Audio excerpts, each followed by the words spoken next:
Welcome to Weekly Investment Podcast bersama saya Ferdiansyah Putra dari Eastspring Investment Indonesia untuk Prudential Indonesia. Aset lancar merupakan aset yang bisa digunakan dalam jangka waktu relatif dekat, umumnya 1 tahun.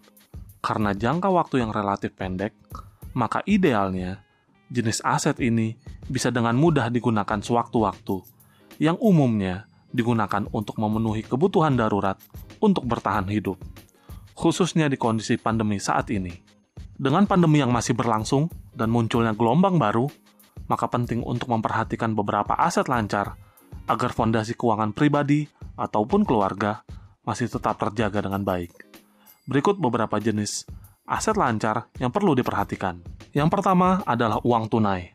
Uang tunai atau fresh cash bisa terdiri dari uang tunai yang ada di dompet, uang dalam bentuk digital, dan juga dana cash yang ditabung di bank.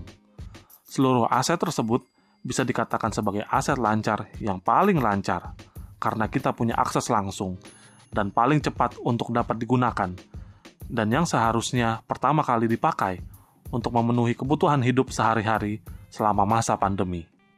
Jika saat ini masih memiliki pendapatan reguler seperti gaji bulanan, maka porsi aset lancar tidak perlu terlalu besar.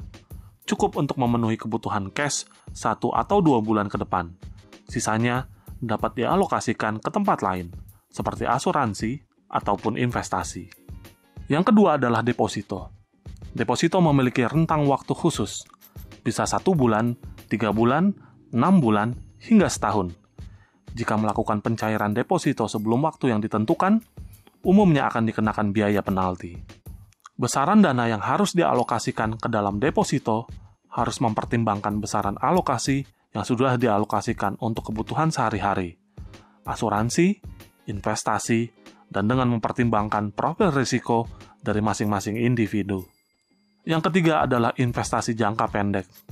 Salah satu contoh dari investasi jangka pendek adalah investasi di dana investasi pasar uang pada produk unit link ataupun reksadana pasar uang yang memang tingkat fluktuasinya relatif rendah, sehingga mampu memberikan performa yang cukup stabil. Pada intinya, jenis aset lancar adalah semua dana yang dimiliki saat ini sampai kira-kira setahun ke depan, dan bisa dipakai dengan mudah untuk memenuhi kebutuhan. Terkait bagian investasi pada harta lancar ini, harap diperhatikan juga profil risiko dari masing-masing individu untuk menyesuaikan porsi yang dialokasikan. Demikian Weekly Investment Podcast mengenai aset lancar yang perlu diperhatikan selama masa pandemi. Semoga bermanfaat dan salam investasi.